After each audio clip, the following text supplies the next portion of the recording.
Good afternoon and welcome to my live.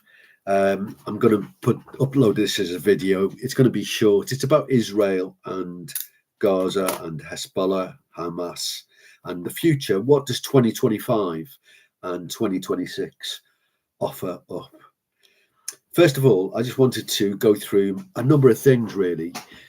The International Criminal Court has threatened to arrest Prime Minister Netanyahu. What is the International Criminal Court? Well, it's controlled by a British Muslim and supported by countries like South Africa, South Africa has the highest murder rate in the world. Its level of corruption defies description. The International Criminal Court is seriously flawed. So I don't really rate that in terms of its condemnation about Israel. And then we have the United Nations, UNRWA. It's part of the United Nations organization. The EU, Britain, other nations give money to it. And it's a United Nations body, but it's so pro-Hamas and pro-Palestine and so anti-Israel. It actually had staff participating on the October the 7th, 2023 massacres of Israeli families, women, children, the rapes of women, the massacre of babies.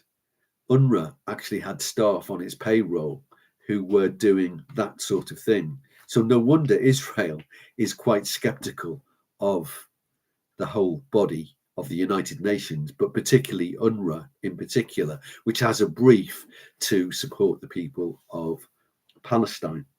UNRWA, United Nations Works and Record Agency. I'm not sure of the actual title there, but you'll have to bear with me.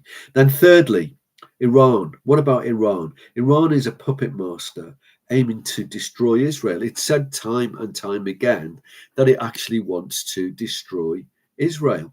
Now, if somebody's threatening to break into your house and to kill you, I would suggest that you take them seriously. It is reported to have enough uranium, and I'm speaking in early June 2025, has enough uranium to make 10 nuclear devices. Well, if an apocalyptic regime like Iran has enough uranium to make 10 nuclear devices, I would be very, very worried. Iran sees it, and I'm not talking about the people of Iran who generally do not like the Ayatollahs and want to see a change of government. But Iran is controlled by a very extreme theological Shiite group, and it sees an end-time confrontation with the little Satan. It calls Israel the little Satan. I'm not making this up, actually. You might think these are the ravings of a demented mind, but it calls Israel the little Satan, and it calls the United States of America the great Satan. So make of that what you will. Iran is a very unstable regime. It has been incredibly weakened over the last couple of years. Then what about Donald J. Trump?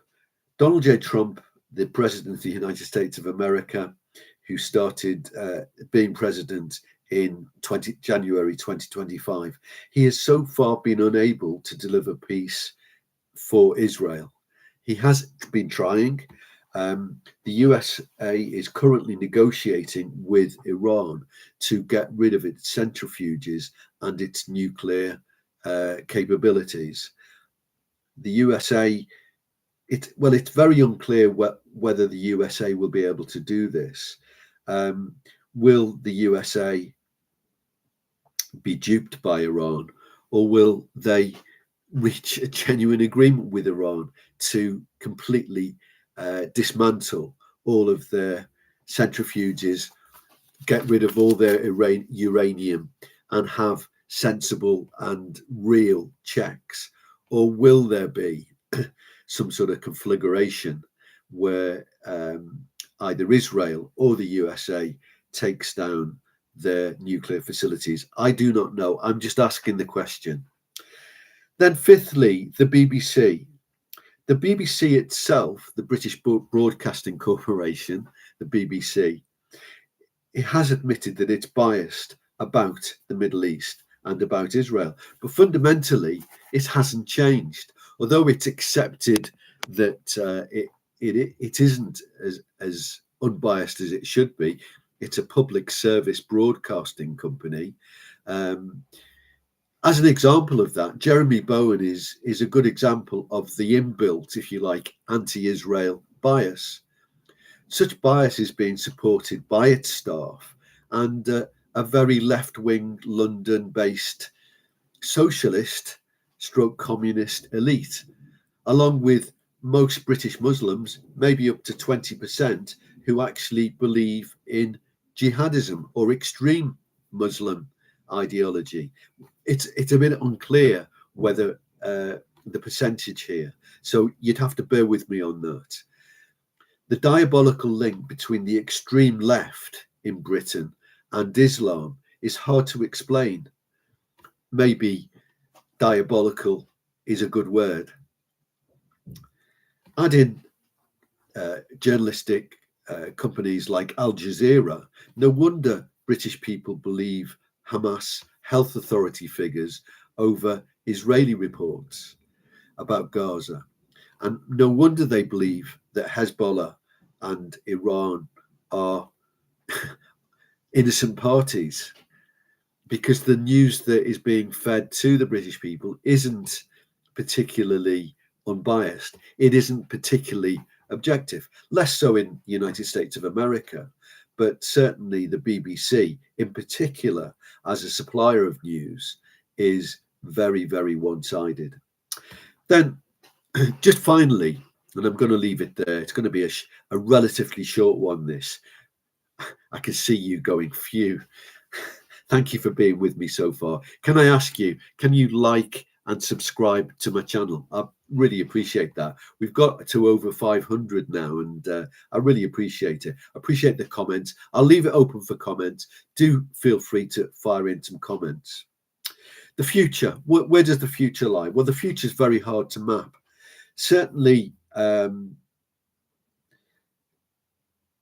Israel has defeated Hezbollah. There's no doubt about it. You know, the pager and the walkie-talkie situation, the targeting of Hezbollah, the knocking out of its leadership structure. It really means that Lebanon has a chance to gain a form of independence. It was effectively being taken over by Hezbollah, which is a terrorist organization.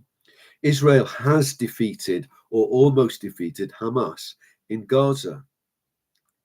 And Israel has certainly put Hamas on its back foot. So of the future, well, I suppose the three short questions.